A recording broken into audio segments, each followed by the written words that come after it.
Hello everyone, welcome to geo strategic insight. आज बात करते हैं चाइना के मेगा डैम प्रोजेक्ट की। अब ये वाकई में मेगा डैम प्रोजेक्ट है या फिर एक वाटर बॉम्ब है? क्या है पूरा मामला? आप देखिए, चाइना ने ब्रह्मपुत्रा रिवर पे एक बड़ा बांध बनाने की तैयारी कर ली है और ये तिब्बत रीजन में है। ब्रह्मपुत्रा रिवर को अगर आप चाइना में देखें तो यालुंग सेंगपो बोला जाता है और लाइफ लाइन फॉर मिलियंस है। ये करोड़ों लोगों का यहाँ पे जनजीवन चलता है।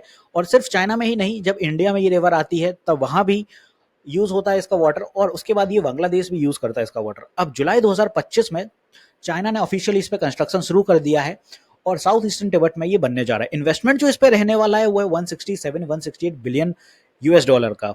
अब प्रोजेक्ट डिटेल की अगर बात करें तो मैप पर अगर आप देखें तो लोकेशन कुछ ये रहने वाली है।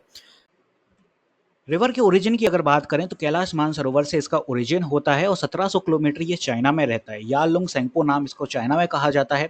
रिवर जब इंडिया में एंट्री होती है अरुणाचल प्रदेश से तो इसको ब्रह्मपुत्रा बोला जाता है और बांग्लादेश में इसी रिवर को जमुना बोला जाता है। और एंड इसका होता है बे ऑफ बंगाल में। सेकेंडली, जो प्रोजेक्ट बन रहा है अरुणाचल प्रदेश के इस एरिए के जस्ट ऊपर हैगा इंडिया और China border, Maddock hydro power station इसका नाम है। अब ऐसा भी नहीं है कि इस रिवर के ऊपर पहले चाइना ने कोई डैम नहीं बनाया। ऑलरेडी अगर आप यहाँ पे देखें तो 6 डैम इस रीजन में पहले से थे। ये 7th डैम है और अभी तक का सबसे बड़ा बनने वाला है, बिकॉज एनर्जी जनरेशन इसकी कैपेसिटी और भी ज़्यादा देखने को मिलने वाली है। डैम जो टाइप हैगा अगर आप देखो तो 5 डैम कैस्केड सिस्टम वाला हैगा। पावर कैपेसिटी जनरेशन रहने वाली है 300 किलोवाट आवर एनुअली और triple the output of the 3 George dam, जो कि एक दुनिया का बड़ा डैम हैगा।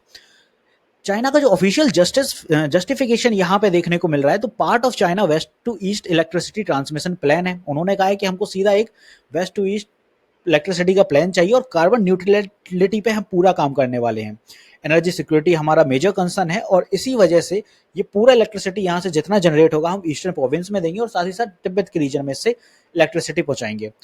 जो डाउनस्ट्रीम कंसर्न सबसे ज्यादा बढ़ते हुए नजर आ रहे हैं वो आ रहे हैं इंडिया और बांग्लादेश को। अब इंडिया और बांग्लादेश इसलिए ज्यादा कंसर्न है क्योंकि ऊपर से जब 3000 मीटर ये फॉल आता है इसका तो बहुत तेजी से बहाव आता है और बहाव इतना तेज होता है कि अगर आने वाले समय में चाइना किसी कॉन्फ्लिक्ट की वजह से यहाँ पे गेट के खोल देता है बांध के तो आने वाले समय में पूरा एरिया फ्लडेड एक तरह से हो जाएगा। वो पूरा सिर्फ इंडिया नहीं रहेगा, बांग्लादेश को भी उतनी ज्यादा दिक्कत रहेगी। तो यहाँ पे सबसे बड़ा कंसर्न यही जताया है अरुणाचल के सीएम ने, जिन्होंने कहा कि China could use this as a water bomb. और डेफिनेटली कोई भी कॉन्फ्लिक्ट अगर होता है तो एक वेपन की तरह इस डैम को यूज किया जा सकता है इंडिया और बांग्लादेश के अगेंस्ट में। इन्वायरमेंटल और सिस्मिक रिस्क अगर आप इसके देखते हैं तो जो लोकेशन है यालुंग जेंगबो ग्रैंड कैनियन बायोडाइवर्स और टेक्निकली बहुत एक्टिव है। वहां पे आप देखो भूकंप के खतरे बने ही रहते हैं। इस वजह से अगर भविष्य में मान लो कुछ भी इस तरह से डिसरप्शन आता है और फ्रेजाइल इकोलॉजी होता है, सिस्मिक हजार्ड आता है कि भाई भूकंप की आशंकाएं बन रही हैं और ये डैम अगर वहां पे फेल हो जाता है बाय एनी मींस तो बहुत ज्यादा दिक्कत आने वाली है इंडिया और बांग्लादेश के लिए। कल्चरल और लोकल टिबेटियन कम्युनिटी के लिए भी एक बहुत बड़ा कंसर्न होने वाला है ये। साथ ही साथ अब इंडिया का स्ट्रेटेजिक रिस्पॉन्स क्या रहने वाला है उस पर अगर बात करें तो accelerating own project like Siang upper dam. India भी इसी का एक रिस्पॉन्स में नॉर्थ ईस्ट के रीजन में एक सियांग में अपर डैम बनाने जा रहा है कि भाई ऊपर से जो बहाव आए उसको रोक सकें और फिर यहाँ पे वाटर रिलीज कर सकें आराम से धीरे धीरे जो नीचे के और एरियाज में जाएगा। तो इंडिया को भी यहाँ पे मल्टीपल डैम्स बनाने पड़ेंगे। डिमांड फॉर ट्रांसपेरेंसी जरूर हैगी कि भाई आप हमें डेटा शेयर करिएगा वाटर का कि कितना आपके यहाँ से फ्लो आने वाला है और कितना आप रिलीज करने वाले हो। अगर वहां पे बारिश वगैरह हो रही है मानसून सीजन के टाइम सबसे ज्यादा इसका इंपॉर्टेंस रहता है। डिप्लोमेटिक प्रोटेस्ट जरूर यहाँ पे चाइना के साथ हो चुका है बट चाइना को खैर खासा फर्क नहीं पड़ रहा है। अब जो टाइमलाइन और एक्सपेक्टेशंस हैं कि डैम कब तक बन के तैयार हो जाएगा तो कंस्ट्रक्शन तो भाई जुलाई 2025 में शुरू हो गया है। जो ऑपरेशनल गोल रहेगा कि 2033 तक अभी ये रेडी होगा, मतलब 8 साल लग जाएंगे डैम को कंप्लीट होने में। पॉसिबल डिले में भी रहे इसमें ड्यू टू सिस्मिक और डिप्लोमेटिक। सिस्मिक एज एन कि आप यहाँ पे देखें भूकंप के झटके आते रहते हैं उनके वजह से अगर कुछ डिले हो जाए। दूसरा डिप्लोमेटिक इशू, भाई इंडिया अगर कुछ यहाँ पे डिप्लोमेटिकली कुछ करता है तो उसका इफेक्ट पड़ सकता है। ग्लोबल रीजनल इम्प्लीकेशंस जो रहने वाले हैं इधर पे reshaping of Asian water geopolitics. India के इस रीजन में एशिया की जो जियोपॉलिटिक्स बदलने वाली है वाटर को लेके उसका इम्प्लीकेशंस बहुत देखने को मिलेगा आने वाले समय में।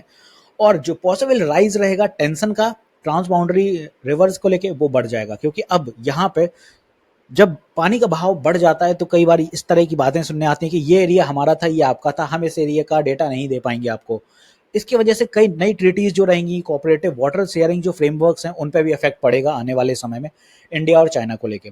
अब आने वाले समय में नेक्स्ट क्या रहेगा कि भाई इस प्रोजेक्ट का जो मॉडल है, मेन तो है कि क्लीन एनर्जी भाई यहाँ पे, बट क्या ये एक कॉन्फ्लिक्ट की तरह यूज किया जा सकता है इंडिया के अगेंस्ट? फ्यूचर डिमांड और रीजनल कॉर्पोरेशन अगर देखा जाए तो क्या इन्वायरमेंटल सेफ है इससे? क्योंकि रिसर्चर्स की एक बड़ी रिपोर्ट आई है कि जो डैम बन रहा है उसका जो वाटर फ्लो हैगा बहुत ज़्यादा एक्सट्रीम हो जाएगा, और उस एरिया में इतना ज़्यादा वाटर रोकना खतरे की घंटी बन सकती है। अब क्वेश्चन आ जाता है, should mega dam be regulated internationally या नहीं?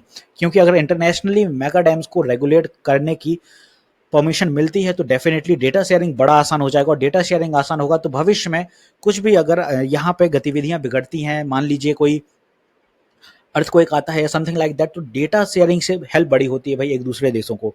तो आज का टॉपिक अगर अच्छा लगा हो आपको जियो पॉलिटिक्स से लेके, तो मेरे चैनल को जरूर सब्सक्राइब करिए, जियो strategic insight. This is me Shubham Yadav signing off.